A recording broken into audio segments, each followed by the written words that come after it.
हरे कृष्णा। प्रिय भक्तों, आप सभी का स्वागत करते हैं इस संध्याकालीन सत्र में, जिसमें हम लोग चर्चा करते हैं कि चैतन्य भागवत नामक इस ग्रंथ जो वृंदावन दास ठाकुर जी द्वारा लिखित, और इसके हम आदि खंड के ऊपर में चर्चा कर रहे हैं। हमने अभी तक देखा किस प्रकार गौरांग महाप्रभु की लीलाएं जो बचपन की हम लोग देख रहे हैं,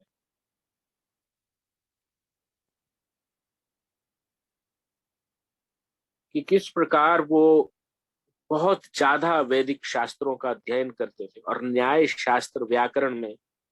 और पहले के जमाने में क्या होता था, व्याकरण एक बहुत ही महत्वपूर्ण ग्रंथ माना जाता। और व्याकरण के जो मेन रचयिता हैं पाणिनि करके हैं, उनका व्याकरण जो है, जो जो शास्त्र को जानने वाले हैं, तो पाणिनि नामक एक महर्षि, एक महर्षि नहीं, एक महामुनि हुए हुए हैं, जिन्होंने व्याकरण पे ऊपर बहुत काम किया। और आज भी जो लोग संस्कृत सीखते हैं वो पाणिनि के ग्रामर को पढ़ते हैं। और उसके पश्चात रूप गोस्वामी पाद ने भी व्याकरण के ऊपर में हरिनाम व्याकरण इस तरह से एक ग्रंथ की रचना की है। हरिनाम या ऐसे ऐसा कुछ नाम है जो भगवान, उसमें व्याकरण में सारे के सारे एग्जाम्पल जो है भगवान कृष्ण के ऊपर आधारित करके दिए। कि जैसे हम लोग संधि विच्छेद पढ़ते हैं, क्रिया पढ़ते हैं, कर्म पढ़ते हैं, कर्ता क्रिया कर्म, और ये सारे जो व्याकरण के अलग अलग उनका एनालिसिस है, वो हम जो पढ़ते हैं पाणिनि नामक एक बहुत ही विद्वान हुए उनके द्वारा रचित है। और इसी के बाद में जो हरिनाम, जो हरिनामामृत या ऐसा कुछ नाम है, मैं पूरा एग्जैक्टली नाम याद नहीं कर पा रहा हूँ। तो रूप गोस्वामी पाद ने पूरा ये व्याकरण का पुनः से उन्होंने रचना किया और पूरा भगवान कृष्ण के ऊपर उन्होंने आधारित करके उस व्याकरण की रचना की। तो इस्कॉन सर्कल्स में मतलब वो वाले व्याकरण को बहुत विस्तार से पढ़ाया भी जाता है और लोग उसी को देख करके संस्कृत सीखते हैं। और आशय यही है उसमें कि किस प्रकार से व्याकरण में भी भगवान के नाम को जोड़ करके अपनी जो चेतना है उसको शुद्ध किया जाए। इसलिए रूप गोस्वामी पाद ने एक विस्तृत ग्रंथ लिखा है व्याकरण के ऊपर, जो पूरा भगवान कृष्ण के नामों के ऊपर या उनके संबंधी क्रियाओं के ऊपर आधारित, और उसमें सारे एग्जाम्पल्स लिए। तो इस तरह मैं कह रहा था कि तो गौरांग महाप्रभु है व्याकरण में बहुत पारंगत हो गए। 24 घंटा में वो बस खाने पीने के लिए इधर उधर जाते या फिर अपनी कक्षा अटेंड करनी होती उन्होंने गंगादास पंडित जी से, तभी वो और वो जहां तहां घूमते वो बुक्स लेकर के ही घूमते।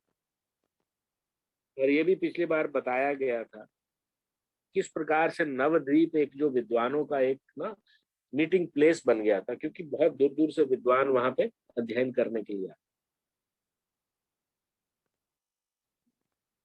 और चूंकि किसी व्यक्ति को ज्ञान होता है तो भगवान एक बहुत ही साधारण मर्त्य लीला कर रहे हैं, मनुष्य के रूप में लीला कर रहे हैं और वैसी मानसिकता दर्शा रहे हैं।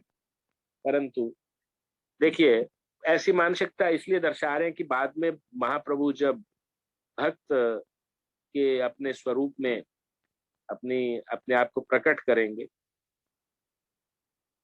तब आपको स्टार्क कॉन्ट्रास्ट नजर आएगा कि ज्ञानी और भक्त के अंदर स्टार्क कॉन्ट्रास्ट।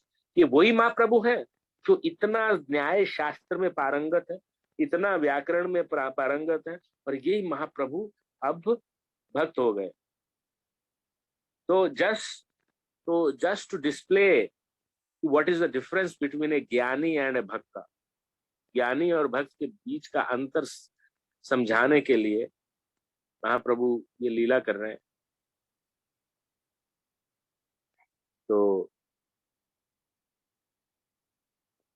हमने देखा पिछली बार कि ईश्वरपुरी के साथ उनकी भेंट हुई और महाप्रभु ने ईश्वरपुरी को अपने घर पर भी आमंत्रित किया भोजन के लिए, और उनकी माता श्री ने बहुत सारे व्यंजन बनाए और उनको भगवान को भोग लगा करके उनको ईश्वरपुरी को उन्होंने प्रसाद ऑफर किया और उन्होंने कृष्ण कथा करी वहां पे। और इस प्रकार कृष्ण कथा को सुनकर बहुत सारे लोग आनंद में आ गए। और वो यहाँ पे जो वर्णन किया जा रहा है वहां पे बताया जा रहा है कि ईश्वरपुरी 7 महीने के आसपास वहां पर रहे। तो कहाँ रहे? गोपीनाथ आचार्य के घर पर। और निमाई पंडित हमेशा, निमाई पंडित यानी गौरांग महाप्रभु, वो हमेशा उनके घर पर आया करते। हर दिन बोलते, यहाँ पे लिखा गया है कि प्रतिदिन उनसे मिलने आए।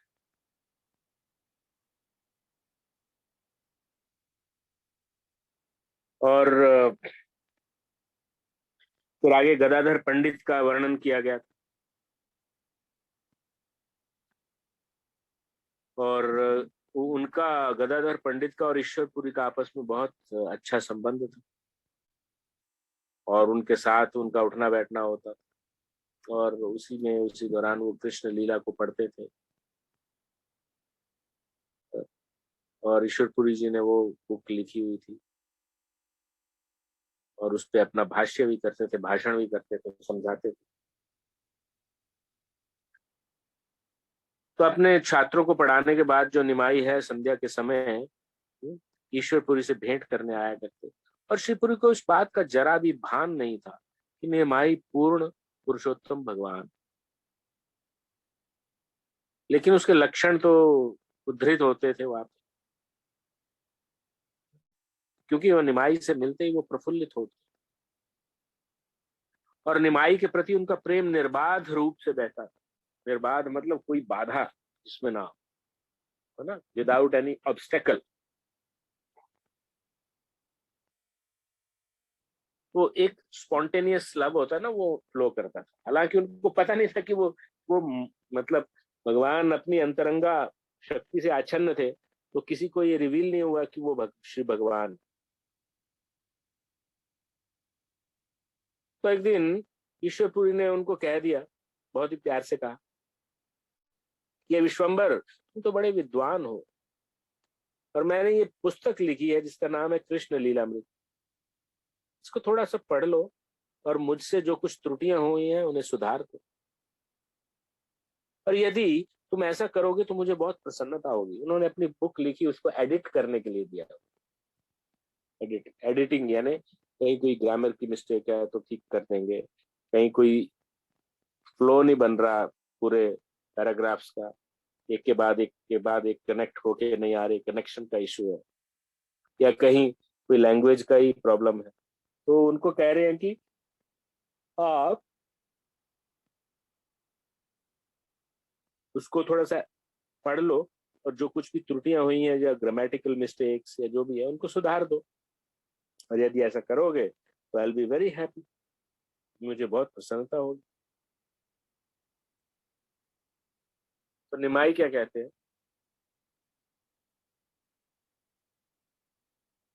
निमाई कहते हैं कि भगवान की लीलाओं का वर्णन एक शुद्ध भक्त द्वारा हो। यदि कोई इनमें दोष ढूंढेगा तो निश्चित ही वह महान अपराधी होगा। शुद्ध भक्त न तो कभी अपनी मनोकल्पना से कुछ लिखते हैं और न ही शास्त्र के विरुद्ध लिखते है ना। तो इनडायरेक्टली जो है निमाई पंडित ईश्वरपुरी की जो है प्रशंसा कर रहे हैं, वो उनको शुद्ध भक्त बता रहे हैं कि ये पुस्तक जो लिखी है शुद्ध भक्त द्वारा लिखी, और अगर मैं इसमें त्रुटि निकालने की कोशिश करूंगा तो मैं अपराध कर बैठूं।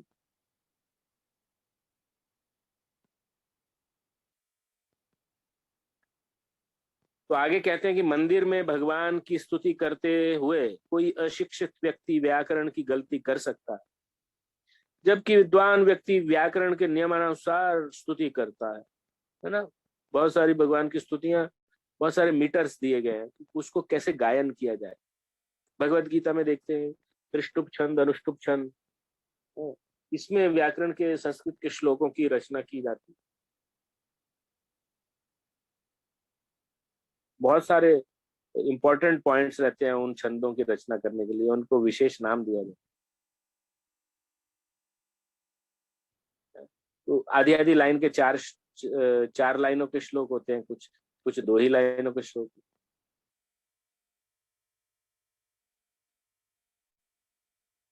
है ना। जैसे एग्जाम्पल देता हूँ, मन्मना भव मद्भक्तो मत्यजी माम नमस्कुरु, ये एक तरह से हो गया। देहिनोऽस्मिन् यथा देहे कौमारं यौवनं जरा तथा देहांतरस्प्राप्ति धीरस्तत्र न मुह्यति, है ना। इसका फ्लो पढ़ने का, गाने का तरीका अलग है। और जो आधी आधी लाइन के 4 लाइन के जो श्लोक होते हैं, सर्वस्य चाहं हृदि सन्निविष्टं मत्था स्मृतिर्ज्ञानमपोहनं च वेदेश्च सर्वैरहमेव वेद्यं वेदांत कृत्येकविदेव चा। ये चार चार लाइन का श्लोक, तो इसको गाने का तरीका चेंज हो जाता है, उसमें लय चेंज हो जाती है। तो वैदिक लिटरेचर में ना उसको मीटर मीटर कहा गया, वो मीटर्स के नाम होते हैं एक्चुअली। ये उस मीटर में गाया जाए, कृष्णा कीर्तन गान नर्तन विभो मत्तालको,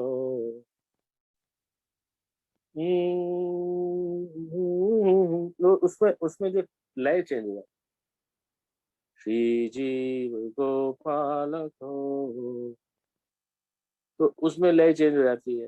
फिर और भी बहुत सारे लंबे श्लोक होते हैं, उसको कोई अलग तरीके से गाया जाता है। और ऐसे ऐसे करके मतलब संस्कृत में बहुत इम्पोर्टेंट है, व्याकरण यूज होता है।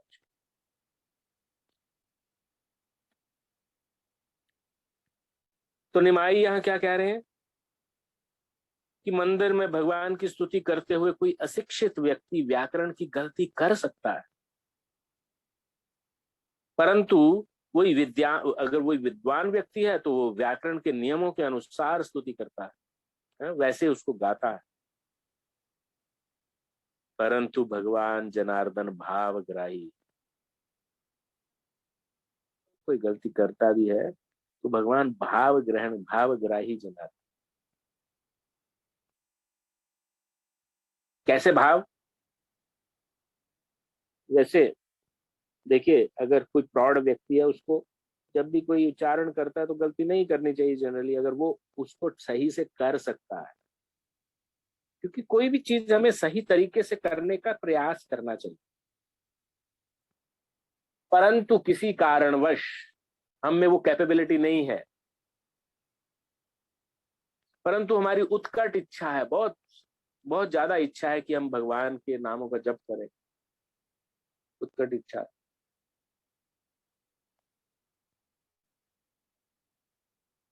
और हमारी जबान थतलाती है तो बराबर से उच्चारण नहीं हो पाता है, बाई चांस भगवान दैव योग से जबान थतलाती है, हम कोई शब्द को कोई दूसरा शब्द बोल देते।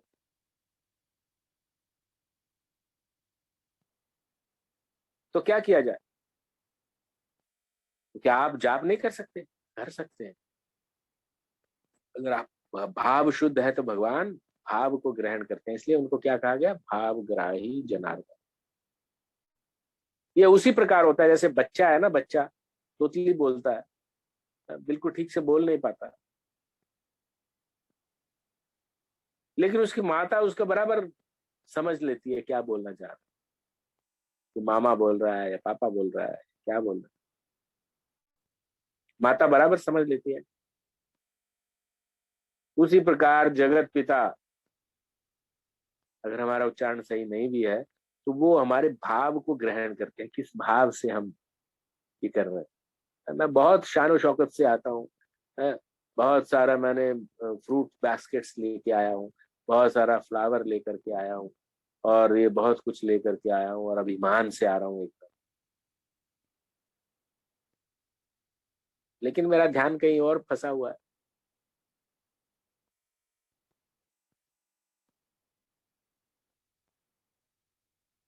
तो बताइए क्या होगा, वैसा चढ़ावे का कोई अर्थ है क्या?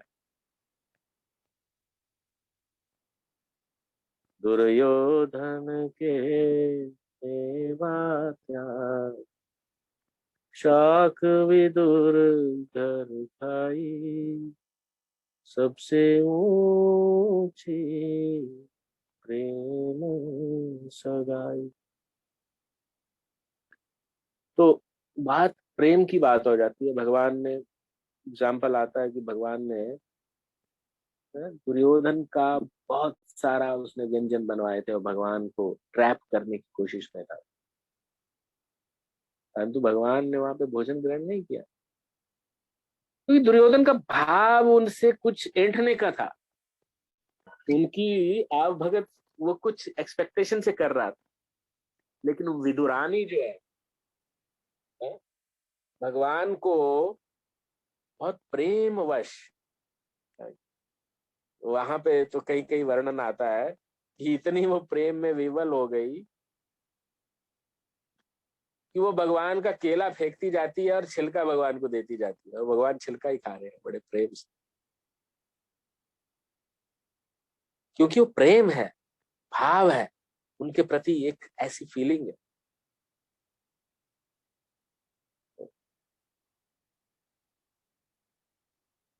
तो भगवान भावग्राही रहते,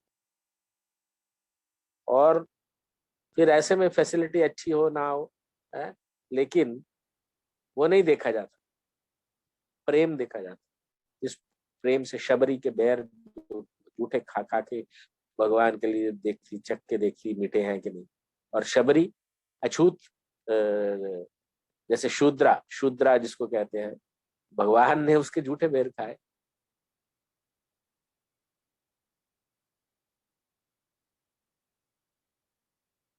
तो एक्सप्लेन करने की कोशिश कर रहा था, भावग्राही जनार्दन।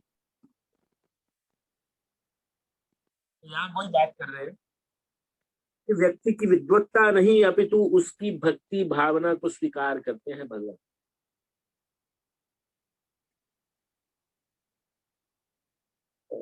परंतु इसका अर्थ ये भी नहीं होना चाहिए कि हम अगर जो चीज कर सकते हैं अच्छे से, उसको ना करके बोले अरे नहीं भगवान भाव ग्रहण करते हैं, बस उसको ऐसे चला चालू काम करो,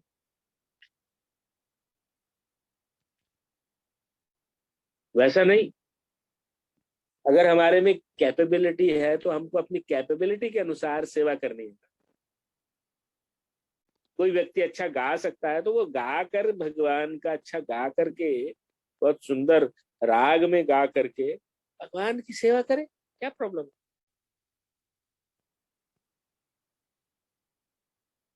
अगर मेरा भाव भगवान की, मैं दूसरा पक्ष पेश कर रहा हूँ, अगर मेरा भाव भगवान की प्रति बहुत दृढ़ है, तो मैं वो जैसे भगवान को जो चीज पसंद है उसको सीखने की कोशिश कर रहूंगा और उन्हें अच्छे से अच्छा करके देने की कोशिश करूँ। और जो चीज कैपेबिलिटी के बाहर है लेकिन मेरा भाव है, तो मैं, लेकिन कैसा भी हो, मैं चलो कोई नहीं है, मेरे को नहीं आता है भगवान, परंतु मैं टूटे फूटे ढंग से ही अपने आप को प्रस्तुत करूंगा, तो भगवान स्वीकार करते हैं। तो भक्त की शरणागति के अतिरिक्त उन्हें अन्य कोई वस्तु आकर्षित नहीं करती। He is a surrendered devotee, वो मेरी बात मानेगा, वो मानता है।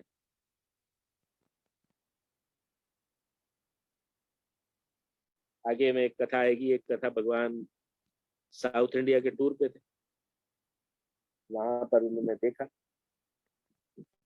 रंगनाथ जी के मंदिर में एक अनपढ़ ब्राह्मण भगवत गीता का उल्टा किताब लेके देख रहा है, पन्ने पलट रहा है और रोए जा रहा है। और कोई आता है तो बोले, अरे पंडित जी भगवत गीता पढ़ रहे हो, कौन सा अध्याय पढ़ रहे हो, कितने श्लोक हैं इसमें। उल्टे सुल्टे क्वेश्चन पूछते हैं, और उस बेचारे को पढ़ना ही नहीं आता, भगवत गीता खोल के बैठा और रोए जा रहा है।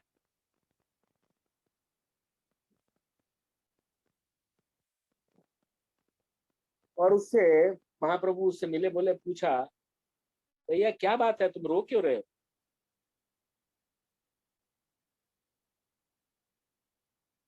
और क्या पढ़ रहे हो? तो बोल रहा है, मैं भगवत गीता पढ़ने की कोशिश कर रहा हूँ, मुझे पढ़ना नहीं आता, लेकिन मेरे गुरु का आदेश है कि मैं भगवत गीता पढ़ूं, तो मैं बस प्रयास कर रहा हूँ, पढ़ रहा हूँ। और उसने गीता उल्टी पकड़ी हुई, इसीलिए सारे पंडे आते जाते उस पे हंसते थे।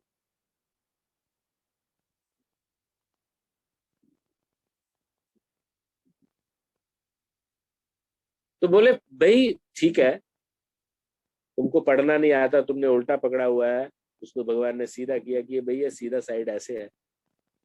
फिर उसको पूछा, अच्छा तुम रो क्यों रोए भाई? तो बोले, ये प्रेम के आंसू है। बोले, कैसे प्रेम के आंसू? वो तो देखिए, भगवान इतने दयालु हैं, पूरे ब्रह्मांड के स्वामी हैं, परंतु देखिए वो रथ, अर्जुन का रथ हाँक रहे, उनके सारथी बन गए।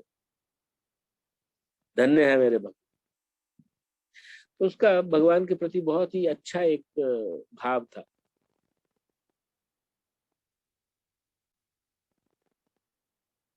तो महाप्रभु ने उसको उठाया और गले लगा लिया और कहा, वास्तव में भगवत गीता का अर्थ तुम ही समझे। क्योंकि जो ज्ञान जिसके पास आ जाता है ना, वो झुक जाता है, विनम्र बन जाता है। विद्या ददाति विनयम। किसी के पास विद्या आती है तो वो विनम्र हो जाता है, विनयशील हो जाता है।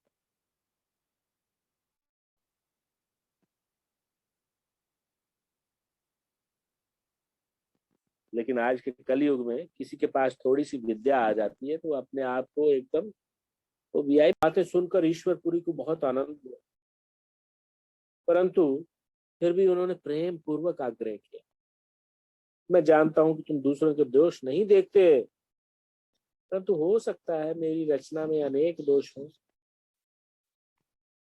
निमाई को कहते हैं, तुम तो नहीं देखते दूसरों के दोष, लेकिन हो सकता है मेरी रचना में अनेक दोष हो, और यदि तुम इसमें सुधार करोगे तो मुझे अच्छा लगेगा।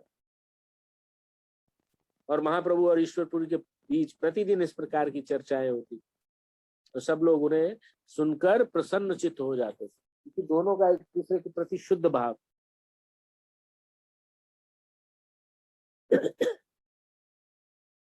एक दिन निमाई पंडित को ईश्वरपुरी की रचना में एक त्रुटि मिली।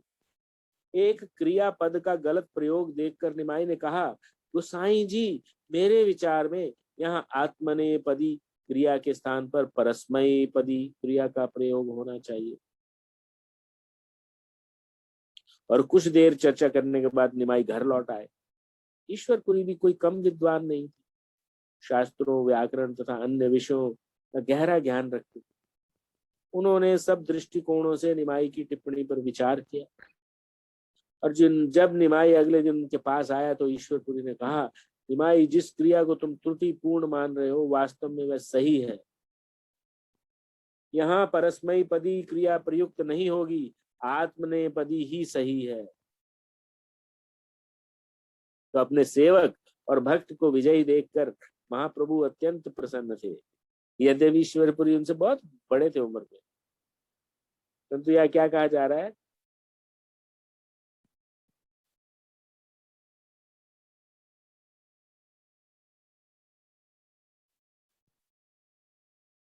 तो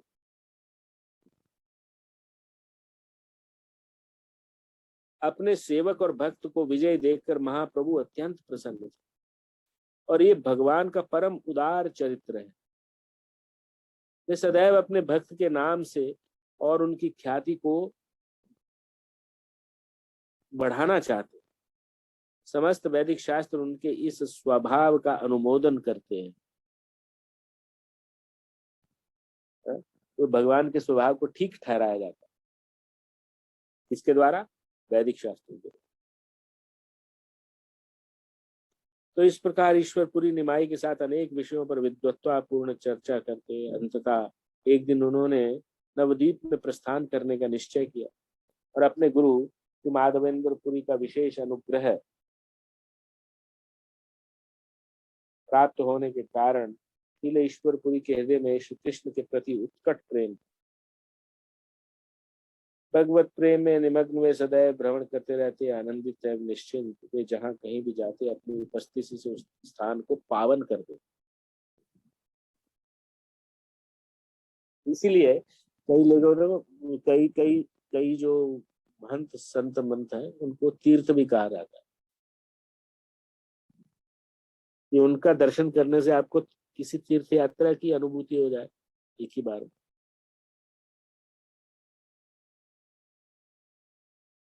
तो आगे बढ़ते हैं।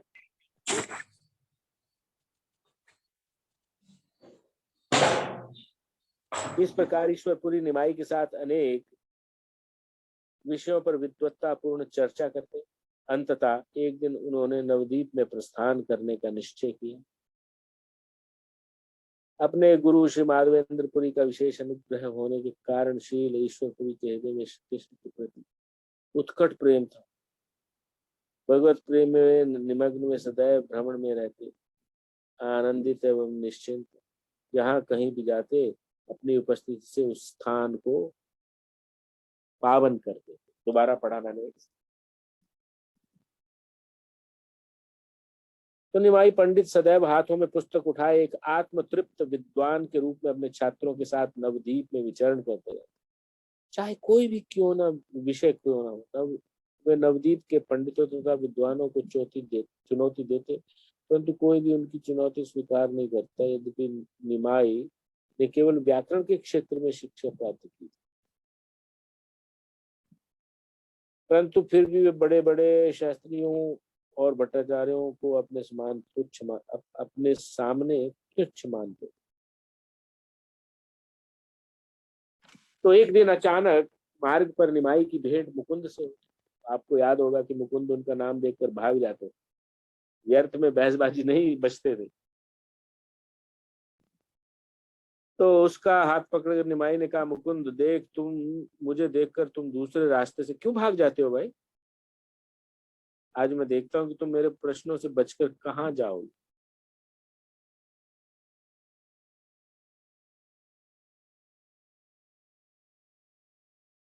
तो मन ही मन मुकुंद सोचने लगा, आज मैं निमाई को कैसे परास्त करूं। मैं जानता हूं कि ये व्याकरण में पूरी तरह पारंगत है, इसलिए मैं इससे अलंकार से संबंधित प्रश्न पूछूंगा।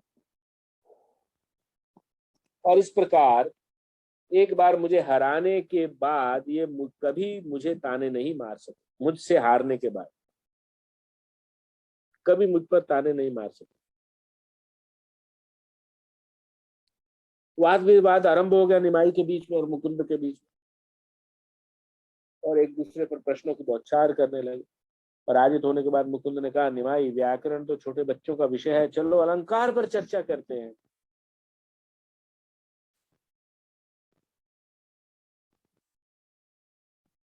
निमाई की सहमति देने पर मुकुंद एक के बाद एक अनेक जटिल प्रश्न पूछने लगा। सर्वज्ञ भगवान निमाई ने मुकुंद के प्रत्येक कथन में त्रुटियां दिखाई और फिर सब सब तर्कों को खंड खंड कर दिया, और अंत में मुकुंद के पास कहने के लिए कुछ भी नहीं बचा और वह चुप हो गया। निमाई ने कहा, कोई बात नहीं मुकुंद, घर जाकर अच्छी तरह पढ़ाई करो, यदि चाहो तो हम कल फिर से चर्चा करेंगे, कोई प्रॉब्लम। मुकुंद ने महाप्रभु के चरणों की धूली ली और आज हुई इस अद्भुत घटना पर विचार करते हुए वह घर लौट चला।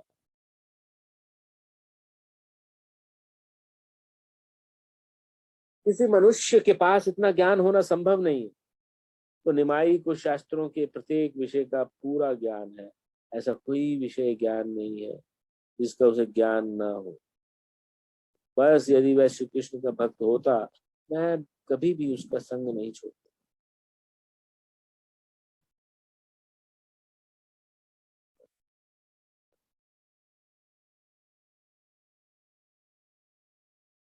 ठीक है, तो ऐसा कोई विषय नहीं है जिसका उसे ज्ञान ना हो। बस यदि वह श्री कृष्ण का भक्त होता तो मैं कभी भी उसका संग नहीं छोड़ता। तो मुकुंद जो सोच रहे हैं।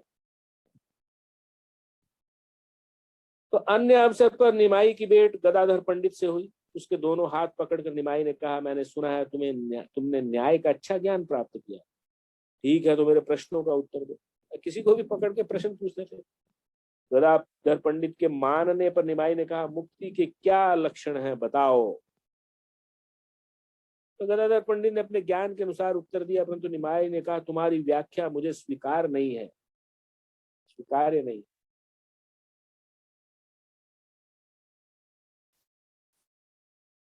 तो आगे गदाधर इस बात पर अड़ा रहा कि शास्त्रों के अनुसार कठोर तपस्या के बाद ही मुक्ति मिलती, परंतु विद्या की देवी सरस्वती के स्वामी निमाई ने उसके कथनों में ऐसी त्रुटियां पकड़ ली जिसे कोई नहीं पकड़ सकता। जब निमाई ने कहा, गदाधर अब तुम घर जाओ, कल आना, मैं तुम्हें एक अवसर और देता हूँ। गदाधर तो निमाई के चंगुल से छूटकर जान बचाने की सोच ही रहा था, तो निमाई के बोलते ही वह झटपर उठकर वहां से चला गया।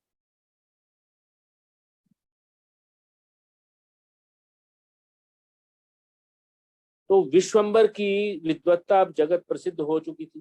प्रत्येक व्यक्ति अत्याधिक सम्मान पूर्वक उनके साथ व्यवहार करता था, क्योंकि देखिए स्कॉलरशिप तो पेज है ना। कोई व्यक्ति बहुत अच्छे मार्क्स लाता है तो उससे बड़े प्यार से बात की जाती है सब लोग, क्योंकि वो विद्वान है। तो विश्वंबर का भी अब सांठ गांठ बन गया वहां, उसने इतना अध्ययन कर लिया, फिर लोकल लोगों के साथ उसने बहुत सारा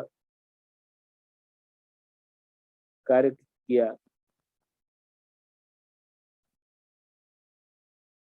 तो तो लोकल लोगों के पास जब व्यक्ति विद्वान हो जाता है तो उसकी साख बन जाती है, क्योंकि कोई भी चीज हो तो उस व्यक्ति को पूछा जाता है गांव में बेसिक। और प्रत्येक व्यक्ति अत्यधिक सम्मान पूर्वक उनके साथ व्यवहार करता। दोपहर बाद वे अपने छात्रों को लेकर गंगा तट पर बैठ जाते और शास्त्रों पर व्याख्या करते, और पूरी सृष्टि में कोई भी वस्तु या दृश्य उनके मनमोहक सौंदर्य की तुलना नहीं कर सकता। तो संध्या के समय अनेक वैष्णव आते और कुछ दूर बैठकर निमाई की व्याख्याएं सुनते, और उन्हें सुनकर उनके मन में कभी गर्व से और कभी उदासी से भर जाता। तो एक भक्त ने कहा, यदि भगवान श्री कृष्ण की भक्ति नहीं करता तो उसके सौंदर्य तथा विद्वत्ता का क्या लाभ। एक दूसरे भक्त ने कहा, मैं तो इसे देखकर ही भाग जाता, नहीं तो ये मुझे अपने चतुर प्रश्न से अवश्य परास्त करेगा।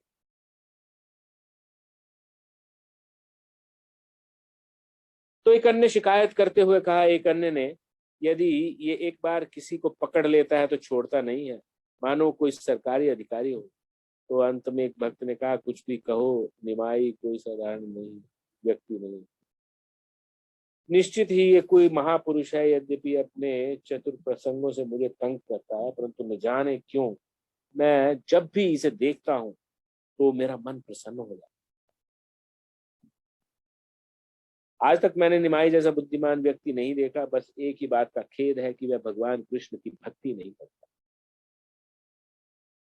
सब भक्तों को आशा थी कि एक दिन निमाई के हृदय में अवश्य भगवान श्री कृष्ण के प्रति अनुराग उत्पन्न होगा। गंगा जी के तट पर प्रणाम करते हुए उन्होंने प्रार्थना की, हे कृष्ण, कृपया जगन्नाथ कृष्ण पुत्र निमाई की अपने चरण कमलों में प्रीति हो, और वह अपने व्यर्थ कार्यों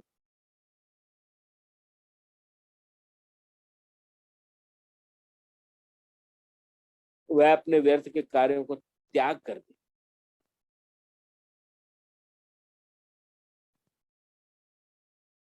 हमारी यही कामना है कि वह आपका भक्त बने, जिससे हम आनंद पूर्वक उसका संग कर सकें। तो प्रत्येक जीवात्मा के हृदय में परमात्मा रूप में बैठे श्री विशंबर भक्तों की प्रार्थनाओं से पूरी तरह अवगत थे। जब भी निमाई श्रीवास ठाकुर तथा अन्य वरिष्ठ भक्तों को देखते देखते आदर पूर्वक उन्हें प्रणाम पुजा देने,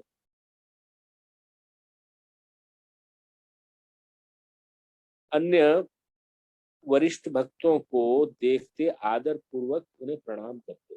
जब भी निमाई श्रीवास ठाकुर तथा अन्य वरिष्ठ भक्तों को देखते तो आदर पूर्वक उन्हें प्रणाम करते थे। वे वैष्णवों का आशीर्वाद स्वीकार करते, जानते थे कि केवल उनके आशीर्वाद के बलबूते पर ही कृष्ण प्रेम प्राप्त हो सकता है। तो भक्तगण अक्सर निमाई से कहते, निमाई तुम सांसारिक ज्ञान प्राप्त करने में क्यों व्यर्थ समय गवा रहे हो? भला इससे तुम्हें क्या लाभ होगा? तुम्हें तो भगवान श्री कृष्ण की भक्ति करनी चाहिए, वही समस्त ज्ञान का परम लक्ष्य। तो निमाई बड़े प्रेम पूर्वक कहता है कि मेरा कितना सौभाग्य है कि आप सब मिलकर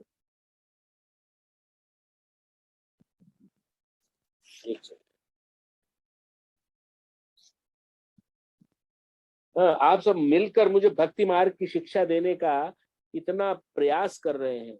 मैं तो बस यही जानता हूँ कि जिसे आपका आशीर्वाद प्राप्त होगा वह परम सौभाग्यशाली रहेगा। मैं हर समय सोचता था कि मुझे शुद्ध वैष्णवों का आश्रय लेना चाहिए, परंतु मैं कुछ समय और अपना अध्ययन करने के बाद ऐसा करूँ। तो इस प्रकार सबको मंत्रमुग्ध करके महाप्रभु ने प्रत्येक का हृदय चुरा लिया, परंतु अपनी योग माया शक्ति के द्वारा उन्होंने अपनी वास्तविक पहचान सबसे छिपाए रखी। ऐसा कोई नहीं था जो निमाई से एक बार मिलने के बाद पुनः उससे मिलना नहीं चाहता। जिसने भी उससे बात की वह उनसे मोहित हो गया, मानो प्रेम पाश में बंध गया। यद्यपि स्वभाव से पंडित निमाई पंडित बहुत बातूनी थे, परंतु फिर भी लोग प्रेम पूर्वक उनकी बातें सुनते और यहाँ तक कि मुसलमान एवं अन्य धर्म के लोग भी निमाई से आकर्षित रहते। एक दिन बीमारी का बहाना बनाकर निमाई ने भगवत प्रेम के अलौकिक लक्षण प्रकट किए। अचानक अनाकलनीय एवं रहस्यमय शब्द बोलते हुए वो भूमि पर गिर पड़े और लोटपोट होने लगे, और जो भी उनके निकट आता वे तर्जन गर्दन करते हुए उसे फटकारने लगे। और कभी निमाई का शरीर पत्थर की तरह जड़ बन जाता, कभी अचेत होकर भूमि पर गिर पड़ता। जिस किसी ने उसकी वह दशा देखी वह भयभीत हो गया। चारों ओर समाचार फैल गया कि निमाई के शरीर में वात विकार हो गया। तो शीघ्र ही बुद्धिमंत खान, मुकुंद, संजय एवं अन्य लोग निमाई के घर पहुंच गए। तो निमाई को सुस्वस्थ करने के लिए उन्होंने निमाई के सर पर अनेक प्रकार के औषधि युक्त तेल की मालिश करने आरंभ। चूंकि ये विकार तो एक स्वांग था, इसलिए कोई भी निमाई को ठीक नहीं कर सका। उनका पूरा शरीर अनियंत्रित रूप से थर थर कांप रहा था। वे कभी गहरी सांस लेते और कभी जोर से गर्जना करते। ये देखकर वहां आए लोग बुरी तरह घबरा गए और अपनी इस मदमत्त अवस्था में निमाई ने कहा, मैं ही पूरे जगत का स्वामी और पालन करता हूँ। मेरा नाम है शंबर। मैं ही पूर्ण पुरुषोत्तम भगवान हूँ, परंतु तुम मुझे पहचान नहीं पा रहे हो। और तभी अचानक उन्माद व निमाई उठते और किसी को भी पकड़ ले। तो एक व्यक्ति ने कहा, लगता है इसे किसी राक्षस ने पकड़ लिया। सुनकर दूसरे ने कहा, पिशाचनी द्वारा हमला किया जाने पर ही ऐसा होता है क्या? तो तभी पीछे से कोई बोल उठा, ये निरंतर बोले जा रहा है, मेरे अनुमान में इसके शरीर में वात बिगड़ गया। इस प्रकार लोग विभिन्न मत देने लगे, परंतु भगवान की योग माया शक्ति के प्रभाव में कोई भी सत्य को समझ नहीं सका। लोग महाप्रभु का उपचार करने का तब तक प्रयास करते रहे जब तक वे तेल से तरबतर नहीं हो गए, और महाप्रभु हंसते रहे। अंततः निवाई स्वयं ही स्वस्थ हो गए। उन्हें स्वस्थ देखकर लोग हर्षित हो उठे और हरि नाम का जय घोष करने लगे। वस्तुतः वे इतने प्रसन्न हुए कि एक दूसरे को उपहार देने लगे। अब ये कहना कठिन हो गया कौन उपहार दे रहा है और कौन ले रहा है।